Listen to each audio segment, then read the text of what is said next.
E hoxe iniciamos unha nova edición, a de este venres, de Saúde con Ciencia. Todos os venres en Radio Culleredo falamos de saúde con Glenda Rodríguez, con Martín Iglesias, con Tino Pérez e sempre con convidados ou convidadas de excepción no mundo da saúde, da sanidade, para achegar a todas e todos vostedes, a nosa audiencia de Radio Culleredo, pois aqueles aspectos da saúde, ás veces en plan informativo e outras veces, o mellor, en plan máis divulgativo, máis para falar pois con vostedes, coa persoa de a pé, do que nos preocupa. Que tal, compañeiros? Moi bo día, benvidos de novo. Moi bo día. Que tal? Bueno, e hoxe de que imos falar? Cal é o tema desta edición do programa? Bueno, hoxe vamos a falar un pouco de, xa sabedes que o 11 de marzo de 2020 a Organización Mundial da Saúde declaraba a pandemia mundial a enfermedade da COVID-19. Pois durante eses meses as dúbidas, o medo, as perdas foron as nosas compañeiras de travesía para todos, para nós tamén, para os sanitarios. E no medio desa tempestade a ciencia apareceu como unha táboa de salvación a que nos agarrar en tempos desta incerteza, esta anguria que todos pasamos. Para falar de ciencia tan importante nesta época como Ditino, falar de COVID e a súa repercusión no cerebro, sobre todo COVID persistente e microbiota, temos hoxe con nos a Sonia Villapol. Bos días, Sonia. Hola, bo día. Martín, non é? Sí, Martín. Tino, encantada de falar con vos. Bo día. Igualmente. Para quen non coñezca a Sonia, permite facer unha pequena introducción. Sonia Villapol é unha destacada neurocientífica, recoñecida internacionalmente polo seu traballo sobre COVID persistente e a súa repercusión a nivel cerebral e tamén a microbiota, como dixemos. Licenciouse en Bioloxía Molecular e Biotecnoloxía na Universidade de Santiago de Compostela. Posteriormente doctorouse na Universidade Autónoma de Barcelona cunha cualificación cum laude. Desenvolviu a súa carreira postdoctoral en París e actualmente vive en Estados Unidos, onde é investigadora principal e profesora no Centro de Neuroregeneración do Hospital Methodist de Houston, Texas. Non sei se o digo ben, Sonia. Perfecto. É profesora no Weill Cornell Medical College de Nova York. Ademais desto, a mí faime especial ilusión dicir unha cousa, Sonia. A mí tamén. Sí, as cosas como son. Hasta aquí estaba, vamos, impresionante, pero que ven agora... Ademais, como a miña muller tamén é de Lugo, Sonia foi nombrada lucense do ano en ciencia no 2020 e ademais dou pregón nas festas de San Froilán en Lugo en 2023, que como galega debes estar moi orgullosa. Home, claro que sí, como lucense dar a pregoeira do San Froilán foi todo un hito. Ademais foi moi curioso porque viaxei só a iso. Era unha semana que tiña, era por o 4 de outubro, non? Que ademais tiña unha reunión super importante, non sabía como facer, ao final coincidiu que puiden facer por Zoom, que eran 2 días de reunión para revisar proxectos de investigación do NIH. Pois logo collín un voo de Houston a Madrid e despois a Avilés e despois a Lugo o luns, din o pregón o mércores e de volta xa o xoves. E durante ese tempo estive na reunión todo o tempo. Así foi unha cousa como 18 horas en avións, viaxando, e cheguei ali, din o pregón e depois a traballar. Foi intenso, sí. Para os que temos raíces en Lugo, o San Froilán o merece. Non é pouca cousa. Non, foi moi emotivo e fixome moita ilusión, claro que sí. Pois nada, moitas grazas por atendernos, Sonia. Eu creo que a primeira pregunta obrigatoria non é que é a microbiota? Sí, a microbiota isto ven a que é o que estudiamos, é o que investigamos, é unha das cousas, non? Como ben dixeste, eu son neurocientífica, estudio todo relacionado co cerebro. Moita xente pode pensar que ten que ver a microbiota son estas bacterias que temos no bandullo e todo isto que ten que ver co cerebro. Pois ten que ver moito nesta conexión non de eixe cerebro-intestino e o que comes pois afectache a túa saúde e tamén ao cerebro. Entón moitas das nosas investigacións están nese sentido, non? De como entender estas bacterias, cales son e o que fan e o que producen e como isto interfire en enfermedades neurolóxicas. A mí o que máis me chamou a atención cando empecé a ler sobre isto é que eu creo que en xeral todos tiñamos un pouco a idea de que a comunicación era cerebro co resto dos órganos. solo nunha dirección, por así decilo, no? E agora, pois, estamos vendo que os demais órganos, en neste caso, pois, a flora intestinal, ten algo que dicir, non? Tamén manda señais o cerebro, por así decilo. Isto cambia un poquiño a perspectiva de como vemos o corpo humano, non? Ou a importancia, pois falaremos agora máis adiante, da alimentación, pois dos hábitos saudables, etc. Sí, ben certo. Entón, como ben dixeches, non? O intestino e o cerebro están conectados. É como, pois, por varios sistemas, por exemplo, o nervio vago, que conecta directamente o cerebro cas terminacións nerviosas. Non sei se a xente sabe, pero nos intestinos temos neuronas tamén. E chamase o sistema entérico. Entonces hai neuronas que comunican, mandan inervacións ao cerebro e hai esta comunicación constante. Entonces todo o que afecta a dieta e todo o que afecta o que pode causar inflamación intestinal, estás causando dano tamén a nivel neurolóxico. E o que facemos é iso, intentar modular esta comunicación do intestino-cerebro para mellorar a saúde. Interesanos entender eso, como se comunican e como manipulando a comunicación, como con novas terapias, pois podémoslo facer. E usamos varias cousas, desde probióticos, que veñen a sendo, bueno, xa vos falamos despois, en máis detalle se queréis, pero o que queremos é iso, a entender como esta microbiota, que é o conxunto de millóns de bacterias que viven no intestino, pois como se comportan e que producen e que sinais poden mandar ao cerebro. E como modulando estas bacterias, facelas máis boas, que produzcan as mellores sinais, pois podemos mellorar moitos problemas neurolóxicos, que tamén podemos despois falar deles, se queréis. Cando se forma a microbiota? Cando é o momento clave? No vientre materno? Despois de nacer? Sí, pois sabes, aquí nos dicimos que sempre gusta pensar que a microbiota de cada quen é como as huellas dactilares. Cada un ten a súa microbiota e fórmase desde que se nace. Depende incluso do modo de nacemento. Se foi por parto vaginal ou se foi por cesárea ou etc. Pois a microbiota da túa nai transmítese a ti cando nacemos, a nós cando nacemos, e son nos primeiros anos na infancia, son fundamentais para crear, para que esta microbiota madure. E hai moitas oportunidades de intervencións durante a infancia, é moi importante a alimentación sempre e durante a infancia ainda máis. O modo de lactación, se é por leite materna ou por como se di, por fórmula, non?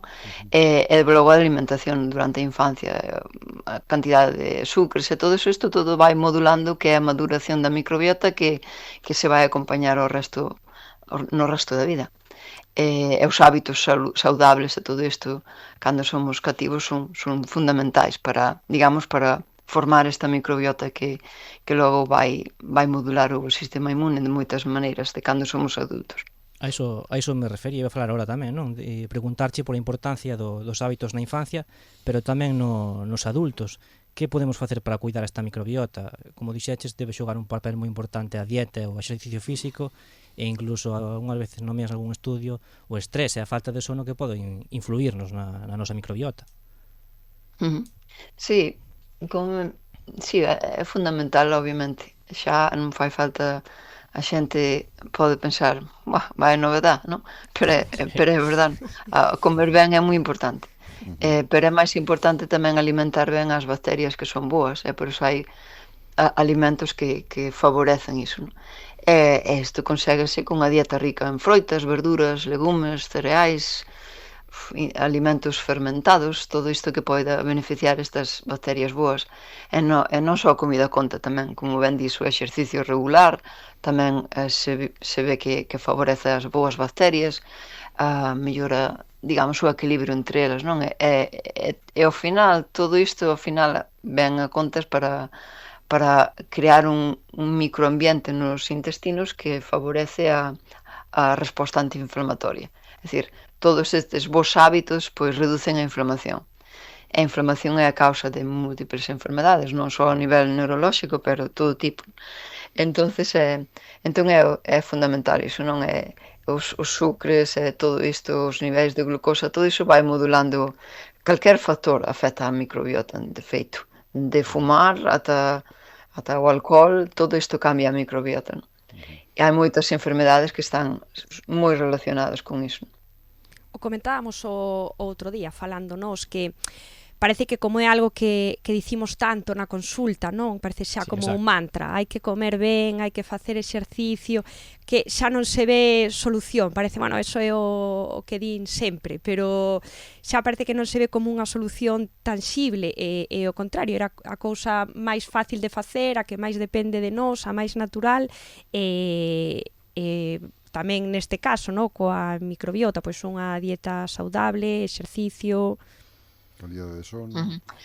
Xa, é que claro, cando dis como que un pouco aburre, non? Xa, o mesmo de sempre. Pero é que é a verdade, ao final, é dicir, para reducir o risco de enfermedades, para chegar a unha vida maior, adulta, con menos de problemas de saúde, todo iso, pois é fundamental a dieta tela baixo control, é dicir, calquera cousa que se consume que pode causar inflamación é como un risco, non? Estás aumentando o risco de todo o negativo que podes ter a nivel de saúde.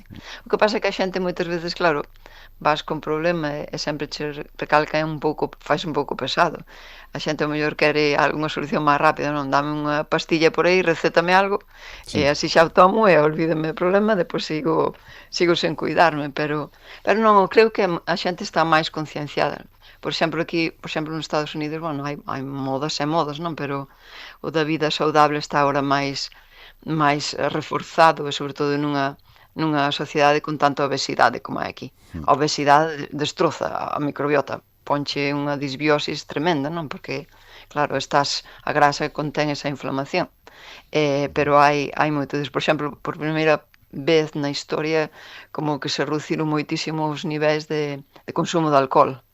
Que cousas, non? É dicir, hai unha concienciación máis de que todas as enfermedades teñen as mesmas raíces, e todos estes malos hábitos pois regulan a microbiota, non? Ao final é o mesmo. Entonces, é un pouco de concienciación, e como decía, desde Aristóteles, eu sempre digo cando dou as charlas, desde Aristóteles dicía que a mellor medicina era a túa comida. Entón, é aí por onde se empeza. Sí. Falaches agora dun concepto que temos lido moito en artigos ou escuitado en programas, que é a disbiose. A disbiose é esa desprogramación da microbiota, non? Desos microorganismos que temos dentro, e que hai un momento que rompen, temos lido que moitas enfermedades, ou que as máis das enfermedades crónicas teñen que ver con esa fractura da organización deses microorganismos. Existe, primeiro, que significa este descubrimento? Entender que esa disbiose está relacionada cas enfermedades crónicas, se é posible, en algún caso, reprogramar esa microbiota que está danada, que está rota, que permite esas enfermedades inflamatorias. Sí, é certo, non? As últimas ferramentas nos laboratorios permítenos eso, coñecer, facer a taxonomía, é dicir, definir e identificar que bacterias temos. Cando hai unha alteración da microbiota, pois é o que lle chamamos disbiose, que ven sendo o conxunto de bacterias e microorganismos, non só bacterias, tamén fagos e virus, que viven no noso corpo, no noso intestino, pois perde ese equilibrio. Cando a homeostasis, cando non están equilibradas, non? Que hai alteracións. En condicións normais hai digamos, entre as bacterias unha convivencia armónica, entre as beneficiosas e outras máis que non son tan boas, pero son neutras e mantense un equilibrio, non? Pero cando hai un desaxuste, por un tema de unha enfermedade, polo que falamos, non? A dieta pouco saudable, os estrés, antibióticos, se está enfermo, tomas antibióticos un período moi prolongado de tempo, pois fai iso, a falta de sono ou enfermedades, pois a microbiota iso volvese máis pobre. Aparecen bacterias que son máis oportunistas e poden causar esa inflamación e problemas de saúde. Está asociado a enfermedades, non? Hai, cando estudiamos a microbiota, pois sempre nos achacan eso, non? Que é a causalidade, que foi antes, o ovo ou a galiña. Pois que foi antes a microbiota disbiótica que causou a enfermedade ou a enfermedade que causou a microbiota alterada. Pois é complicado de saber, non? Algúnas enfermedades xa falan da causa desas enfermedades por cambios da microbiota. Trastornos digestivos seguro non, como o síndrome do intestino irritable ou xa non digamos a obesidade que causa esa disbiose, a diabetes, enfermedades autoinmunes, moito, non? E pois xa a nivel de saúde mental, depresión, o Alzheimer, o que estudiamos nos, traumatismos cerebrais, Alzheimer, todo iso xa hai sinais de disbiose intestinal. E que facemos en lugar de para restaurar eso? Pois en os tratamentos experimentais que estamos facendo con ratos ou tamén en xente que tamén se intenta facer son probióticos, non? Probióticos son bacterias específicas que poden reemplazar as malas e restaurar eso, ese desequilibrio. E non é tan doado de facer, e a veces non é bon facelo, porque pode sin de causar máis disbiose. E quero dicir con isto que moita xente di, pois moi ben, mas os probióticos véndenos aí na farmacia, vamos aí, collemos uns cuantos, tal cual. E veña, tomamos isto diario en 2 meses. Parece además que últimamente está moi de moda, non? Os yogures, non? Tamén. Sí, pero hai que pensar, a xente ten que pensar que eso non é medicina, eso está, non sei nin como está aprobado, eso é xugar co risco da saúde de que podes incluso inducir máis disbiose, non? Entonces, estás metendo unhas bacterias que aparentemente poden ser boas, pero están desfacendo esa armonía que falamos antes, esa convivencia cas outras, unhas eran boas, outras eran neutras, e metes máis boas, pois aí hai como un desorden, non? É como alteras a civilización no teu intestino de certa maneira e podes causar máis inflamación, poden empezar a atacarse unhas a outras, non? Poden producir outros componentes distintos. É dicir, non é que os probióticos che aseguren que sexan bons para nada, non? O que pode ser é que poden causarche aínda máis problema. Eso no peor dos escenarios. É o mellor que pode pasar é que non pase nada. Porque normalmente cando se toman os probióticos estes comerciais que se compran por aí, pois entran e salen, e ningún queda aí, e non é como non tomalos. Así que no peor dos casos iso é o mellor, non? Iso ten que estar moi controlado, e a xente ten que pensar, se houber un remedio, unha solución, pois xa sería recetado polo médico, non? Xa sería a nivel de medicina, ibanche, por exemplo, que sí que fan os doutores, está moi ben, é dicir, cando che dan antibióticos, danche outros probióticos para restaurar esta eliminación de bacterias, non? Para restaurar a flora intestinal de certa maneira. Pero é moi complicado, non? Que iso pase, ainda estamos investigando a mellor maneira de facer iso. E non creo que sexa cos probióticos comerciais que hai, non?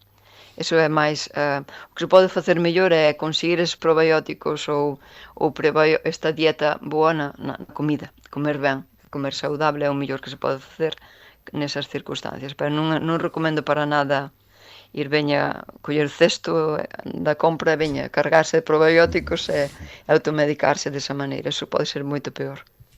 Pois moi interesante, sí, sobre todo porque hoxendía sí que creo que unha práctica bastante habitual. Falamos ao principio do COVID persistente, sabemos que... Sí, perdoa, sí. Glenn, déxame dar énfasis a isto. E non só que sexa habitual isto, é que hai empresas que viven disso, non? Sí, bueno, claro. sí. Creo que sen esas empresas non estaría de moda, probablemente, sí. Pero sabes que iso é bastante grave, é dicir, hai persoas con cancro e que estas empresas venden probióticos produtos para iso. E iso é algo... é unha animalada, é dicir, está xogando con persoas que teñen o sistema inmunodepresivo e teñen problemas deste tipo, teñen que ter unha regulación moi controlada porque están baixo tratamentos de quimioterapia, etc. É dicir, que teñen esa alteración de probióticos. Encima hai empresas legais que o venden, en Galicia sei de algunhas. Eso non é nada, non sei como pode ser... legal, digamos, non a nivel de... Pois pero ben, xa que falas que non pois moi ben, porque xa que falas, eu non quería abondar tanto neste tema, pero penso que o mellor nos audiencias si lle interesa, hasta que punto son útiles os análisis de microbiota que venden que venden pois moitos profesionais nos medios. Facemos un análisis de microbiota e damos o mellor tratamento. Eso ten unha base científica ou... De feito, a mí xa me chegou unha paciente que ven a consulta e trae o papel con, bueno, porcentaxe de porque temos entendido que o análisis da microbiota que podes facer nas feces é do último tramo do intestino, non do intestino inteiro. Sí, bueno, é donde hai máis, eso dá igual, é donde hai máis, no colon é donde hai máis microbiota, non? É dicir, tamén no intestino delgado. Xa, cando hai fallos, cando hai dano intestinal de inflamación é normalmente no intestino delgado, non no colon, pero é onde se acumula máis serio. O que opino disso é que sí, bueno, os estudos poden estar. Para empezar, venden, claro, é que son empresas, non? O seu papel é vender. Xusto. Entón venden que fan estudos aí impresionantes de metagenómica. A mí tamén me mandou algún, sobre todo eso de pacientes de COVID persistente. Eu entendo, é normal, a xente ten unha desesperación tremenda, non haber nin diagnósticos vos nin tratamentos, queren probar todo e enseñan clínicas privadas, fan análise de microbiota, que facemos no laboratorio a diario, que, bueno, que pasa con isto? Pois os estudos que fan de secuenciación fan de taxonomía, non? Entón, basicamente, dinche todas as bacterias que tes. Bueno, a veces é esa bacteria ou outra, porque non fan o Cysteine 16S, non? Sí, sí. É dicir, fan un tipo de análise que pode identificar, é como enseña, como analiza o traxe da bacteria, pero non se lle ve ben a cara, digamos. Pode ser esa clase, pode ser esa, pero non está seguro que é esa especie de bacteria, non? Porque non é metaxenómica. É uns que fan metaxenómica fan mal. Pero ben, o máis normal, que podía ser económicamente máis factible, que é o que se está vendendo, é iso que danche, pode ser esa ou non pode ser esa outra. Non o vexo, é dicir, vale, moi ben, pero que faz con esa información? Nada. Claro. E a parte, dá igual se tes esas bacterias, non? O tema é, están funcionando, fan algo. Moitas veces esses análises taxonómicos son de taxonomía, pois danche a clasificación das bacterias que podes ter, pero non sabes se están funcionais, non? Se están producindo metabolitos, se están activas.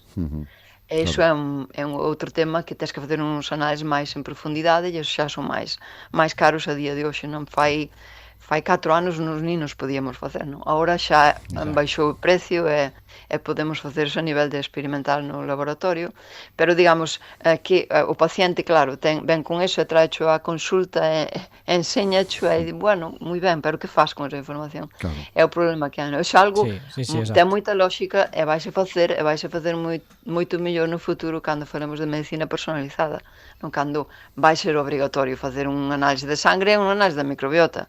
Entón, tes máis datos integrais e sabes máis sobre o estado do paciente, non? Pero non a día de hoxe non é claro, é polo privado, son caros. Porque que vas facer? Non podes tomar probióticos, e non podes que pode enseñar que hai unha pequena disbiose, bueno, eso xa se sabe, se estás enfermo, é por literatura, se tes esa enfermedade, algo hai. Vas ter disbiose, entón, vale.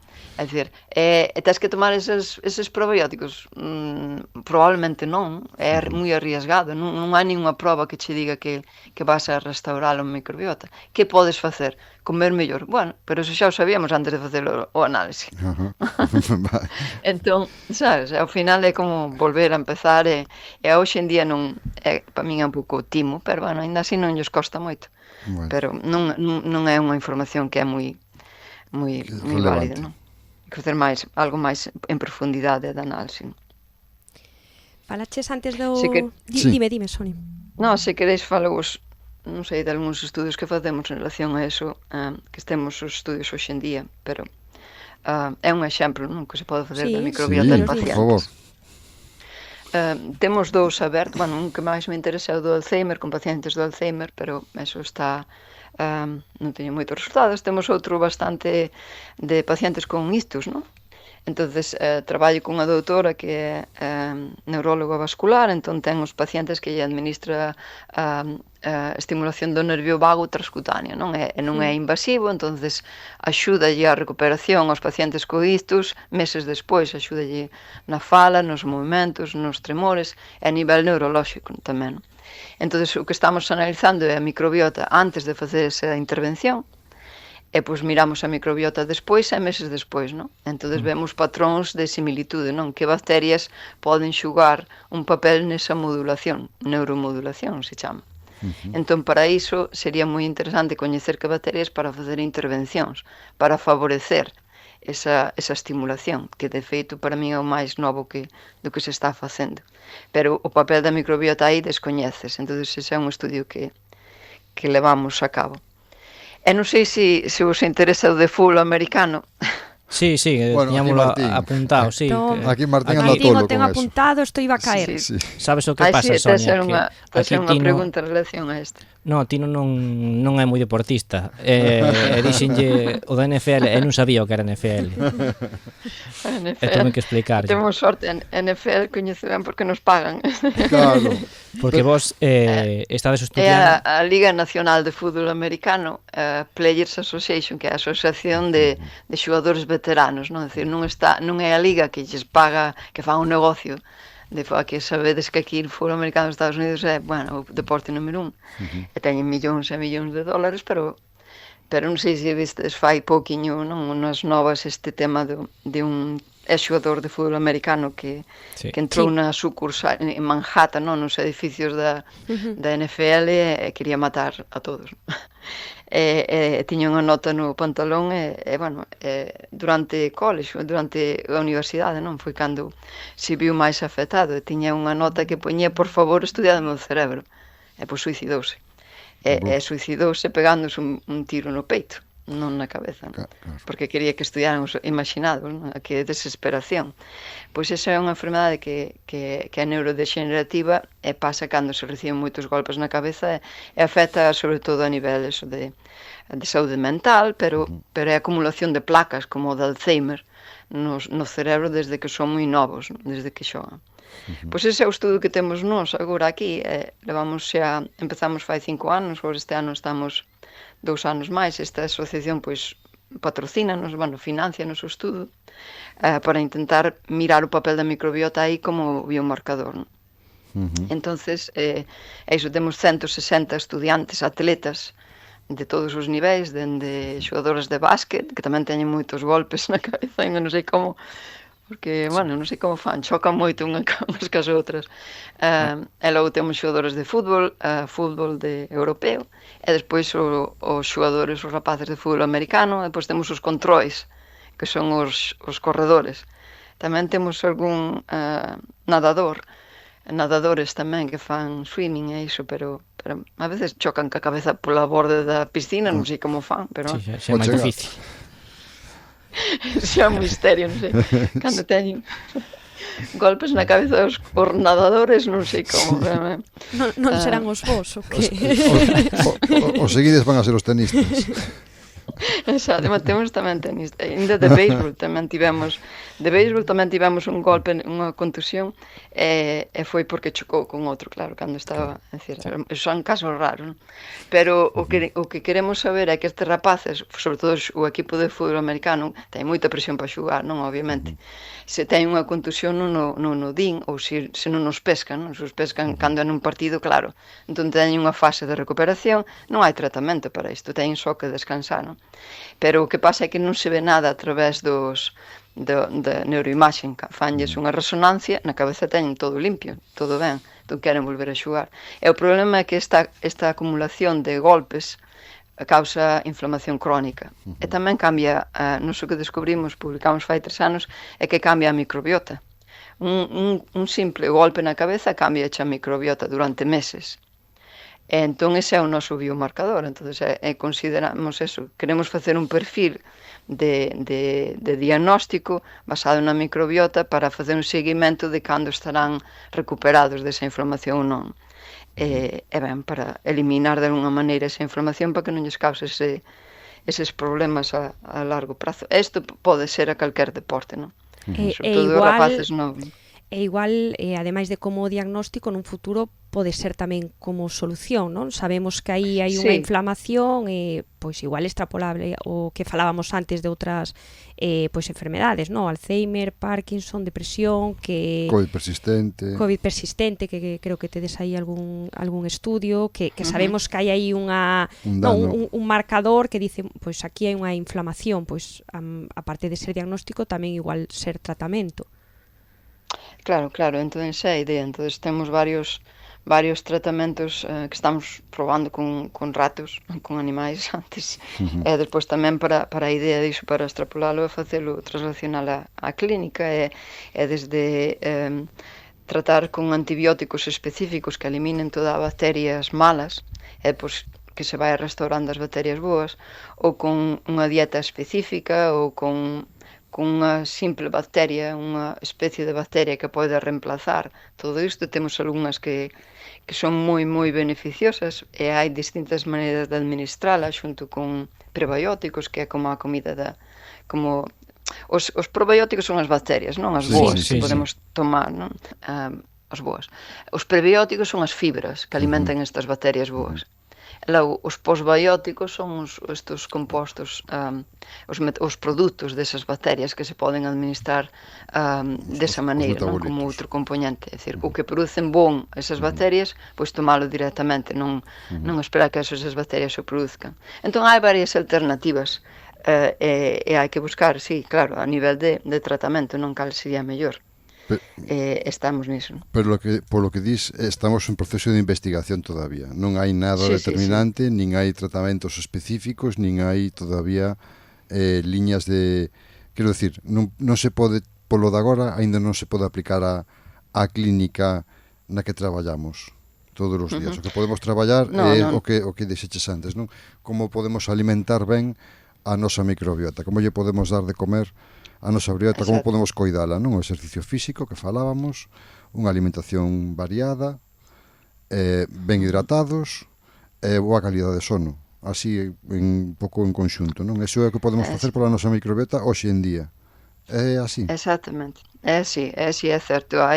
O que sí que hai estudios epidemiolóxicos que che din que hai estudios clínicos, ensaios clínicos con bons resultados, que os probióticos para pacientes de etcétera, pois que poden ser pero son ensaios clínicos, non hai nada aprobado hasta o momento, non? E o perigo deso é que, como xa comentamos antes, se tomas algo que por propaganda, por publicidade, que non está recetado polo doutor, que non é convinte, pois podes ter o risco de facelo indo o problema peor, porque non sabes exactamente como vai, é como experimentar co teu corpo, non tomando algo así, non sabes se pode ser máis contraproducente, pero non hai nada aprobado dos probióticos. Hai temas aprobados máis que nada para problemas gastrointestinais, non? A enfermedade de Crohn, etc. Non hai máis estudios niso, un efecto directo, non? Por exemplo, os transplantes fecais funcionaron inmediatamente en enfermos crónicos de enfermedade de Crohn, non? De que durante moitos anos, pois con transplantes fecais recuperaronse, non? E iso é algo impresionante, non? Pero non para outras enfermedades. E ainda así non está oficialmente a Federación Americana de Medicamento non o aprobou oficialmente como tratamento, non? Pero hai procesos experimentais. Ao final, podíamos estar falando aquí horas, días e semanas de microbiota. Ainda gustaríamos volver a falar contigo sobre o COVID persistente, non? Que tamén ten os estudios, pero é que non temos tanto tempo hoxe disponible. Gustarían facer, eso sí, unha pregunta final que lle faremos a cada invitado, que é un pouco máis persoal, non? Que momento para ti é saúde? Que momento na tua vida cotidiana? Non sei se, por exemplo, tomando un café despois da comida que estás con maior tranquilidade, non sei. Que momento para ti significa saúde? Esa é boa pregunta, non? Sí, non, é iso, máis que nada é iso, é que sintas ben que tes un equilibrio co corpo, saúde mental e física, e ben, cada vez que vou sendo máis vella dou-me de conta de que dormir e limpiar estes estes amiloides do teu cerebro é moi importante eliminar toda esa inflamación, é dicir, dormir ben é máis importante do que a xente da sociedade actual considera. Eu nunca fun de dormir ben, é dicir, nunca, pero ahora mesmo que son máis bella vou me dando de conta de que axuda moito, non, para ter a mente máis fresca, con mellores ideas, e penso que eso, sino ter un equilibrio na medida do posible e ir solventando problemas. A saúde mental é moi fundamental tamén, non? Sí, claro, ahora isto de dormir ben a mí deixoume mal corpo, tendo unha filla pequena non teño moita esperanza por ahora a corto plazo. Eso é transitorio, medranche enseguida. Sí, da medran. Mira, Sonia, antes da despedida, eu quería darte as gracias por todos nós, pero tamén quero a audiencia recomendarlle un libro que escribiches ti, que se titula Consciencia, a ciencia que nos salvou da pandemia, que se publicou xa en 2023 por Edicións Xerais, está en galego, ademais. É decir desde aquí que o libro aborda a importancia do apoio que necesita a ciencia, a medicina personalizada de precisión, da que falaches antes, e fai tamén moi interesantes reflexións sobre as consecuencias sociais e sanitarias que tuvo a pandemia, incluindo os temas isto que falamos da COVID persistente e sobre todo da infodemia que nos invadiu en estos tempos. Creo que é unha lectura moi recomendable e facémolo desde aquí das ondas de Radio Culleredo. Moitas gracias. Sí, pois escribino con moita ilusión, a verdade, intentando axudar e un pouco deso, recopilando todo o que aprendimos da pandemia, que non foi pouco. Moito. Foron anos moi duros e ainda así hai que seguir pelexando por iso, porque a COVID persistente é unha realidade, é moito máis que investigar, non? Entón ainda segue o libro sendo unha boa revisión para mirar moitos temas, sí. Para non esquecer. Outro día falamos de iso, se queréis. Por favor. Sí, por nós encantados. Canto se te podemos invitar máis veces por nós, perfecto. Sí, que isto creo que dá para outra charla. Sí. Un placer. Pois moitas gracias, Sonia, por esta entrevista. Sonia, de verdad. De verdad que sí. Nada, agraciñas a vos. Un abrazo. Hasta logo. E moita sorte. Moitas gracias. Todo un éxito. Esperemos. Chao.